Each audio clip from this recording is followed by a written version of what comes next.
Back in 2006, my then girlfriend bugged me for months to go camp on the Appalachian Trail since we lived relatively close by. We planned an overnight trip for the following weekend and quickly cobbled together a plan. We should have packed the day before, because by the time we were ready, it was mid-afternoon. I'm an experienced camper, and I knew the sun would be going down right around the time I figured we'd get there. Jen still wanted to go, so we loaded our heavy packs and the dogs in the car and got on the road. We had to drive a bit of a ways to get there, and indeed, the sun was close to going down by the time we arrived. We pulled into the parking lot at the trailhead and began to unload. It made us nervous that there was a man just sitting in his car in the parking lot. The engine was running, but he wasn't doing anything, just sitting there.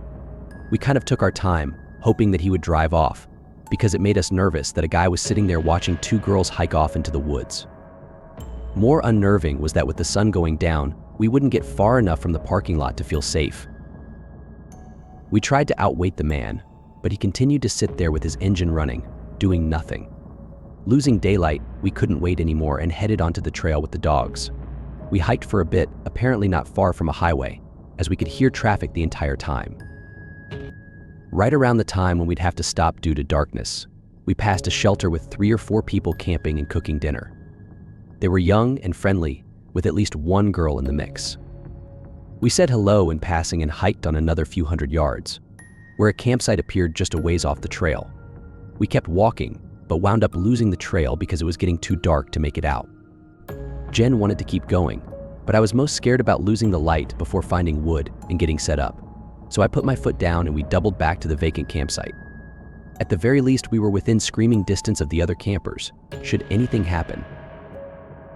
I set up the tent and Jen began to search around for firewood. It was odd because we lived in a nearby area and it hadn't rained recently, but everything on the forest floor was wet, wood and kindling included. We then went into panic mode when we realized we might not get a fire started. The sun was fading fast. Fortunately, I'd brought a roll of toilet paper, so Jen set about trying to start a fire with that, and I frantically crashed through the woods searching the bases of trees for the driest wood possible. All of the wood was so wet that Jen was struggling to keep even the smallest pieces burning for any length of time. We switched places and I began to baby that fire as best I could, but it was difficult. It just wouldn't catch. After a while of crashing around in the dark woods, our headlamp began to die, and then our flashlight as well. We then realized that we hadn't thought to put in new batteries. I was in full-on survival mode because the TP was running out. I marvel now at how I did not even care at all about grabbing stuff with my bare hands or about what kind of giant spider web I might walk into. I just had to get enough fairly dry wood for the fire to catch before the headlamp died. Like a machine, I gathered armfuls of the driest sticks and logs I could find, dropped them by the fire pit, and continued to race the headlamp's demise. After a great deal of sweat and tears, we managed to get the fire going and eventually built up enough to boil water. We celebrated our victory with a little of the wine we'd brought in Nalgene, but then we soon realized that we had forgotten something important: utensils. It was dark, and we were pretty hungry at that point, so I improvised and stirred with a stick. We then ate our food off our plates with our hands like savages, feeling really stupid about forgetting forks. Once we cleaned up, we settled in front of the fire with our wine and chilled out. Everything around us was peaceful, and the dogs were fast asleep. We let the fire die down and headed into the tent, where there were some intimate shenanigans, and then we went to sleep. At about 3 a.m., I woke up for no reason, like no noise or anything. But Jen was awake and quietly freaking out next to me. When she saw that I was awake, she whispered that she was scared and to just listen, so I did. First, I heard the sound of the highway in the distance, then night insects. But then, I heard 2 very weird things that put me on edge. The first was the sound of thick branches snapping in the woods close by, but no other rustling like I would associate with deer or even bear. By the sound and loudness of the snaps, these were large branches, so whatever was breaking them had to be large. But why couldn't we hear any movement through the brush and leaves? It was all quiet, and then, as I lay there, feeling increasingly freaked out and vulnerable in the tent, I began to notice another noise. They would come one at a time, but it sounded just like rocks being dropped through the trees. Just like a decent chunk of rock falling from the top of a tree, going as it hit branches on the way down. I'm a scientist, a skeptic, and usually quite a logical person, but I have to say that I was really freaked out. I tried to reason with myself and said, "Oh, you're being silly and scaring yourself. It's acorns." Of course, just acorns. It also was a consolation that the dogs were outside and not barking, but honestly, as weird as it felt, and with all the weird noises coming from all directions around our campsite, I have no idea how the dogs weren't bothered by it. We spent an uneasy hour listening to these noises, and because we were a bit afraid that the guy in the parking lot might have had bad intentions and followed us in, we finally just felt too vulnerable in the tent. We were able to get the fire started again by stoking the embers, and we sat up drinking the remainder of our wine to calm our nerves until the sun came up.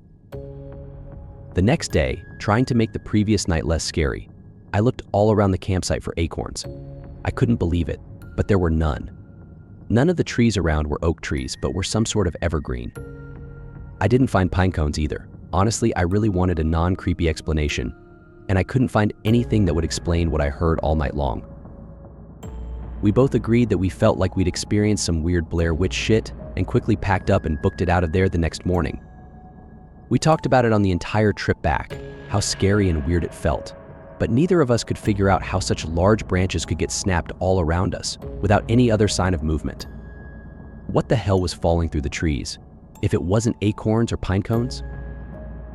Just to make the whole thing creepier, we Googled the part of the Appalachian Trail where we camped and discovered that there had been 2 sets of grisly murders, 10 years apart. The women murdered were lesbian couples camping, as were Jen and I. The first murders were in 1986, the next in 1996, and the year Jen and I went camping in that area, 2006.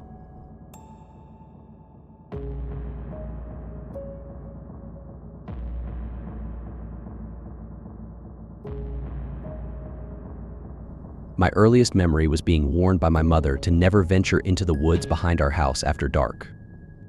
Beware. Only evil lies beyond the horizon.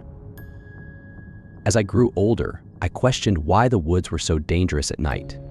Mother would never elaborate and simply insisted that it was best to remain ignorant. At night, I would gaze out of my bedroom window at the dark trees that lay so close. I swear I'd see a shadow moving in the darkness, but perhaps it was only a deer. Early one morning, I was jolted from my sleep by screams. I looked out the window and saw a crowd of townspeople hollering in agitation at the edge of the forest. I watched in confusion as several townspeople came out of the woods, with the small corpse of my friend Jeremy draped over their shoulders. My mother chided me later that day. He ought to have known better not to go out into the woods after dark. She then turned to me with a pained expression, as if the death of your father wasn't enough. I glanced at the sole portrait of my father above the mantel. A small, slim man with wavy hair. He had been killed when I was just a baby. When I became a young man, my older cousin, Marcus, became the sheriff. Hungry with ambition, he sought to prove himself. I say, we take up weapons and kill that murdering psycho who has terrorized our town for 20 years. He shouted one night at our small town's bar.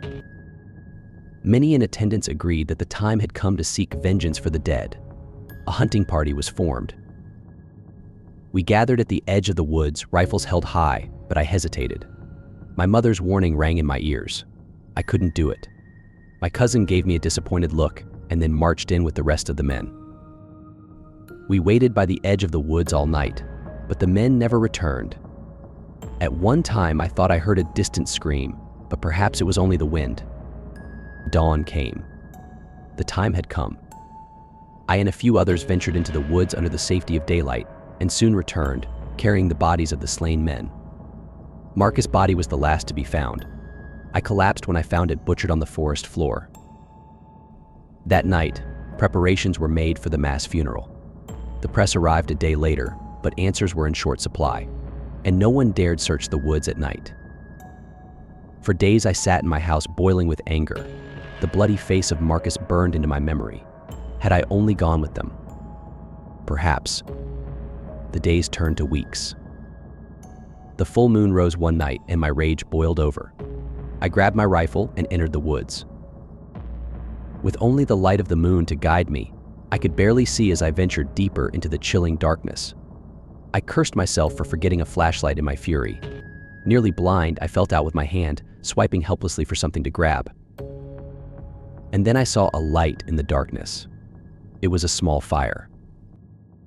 I pushed forward and entered the clearing. Crouched by the fire, but somehow still shrouded in shadow, was my father. He gazed up at me, and his lips parted to show a row of jagged, blood-stained teeth. "I've been waiting for you,"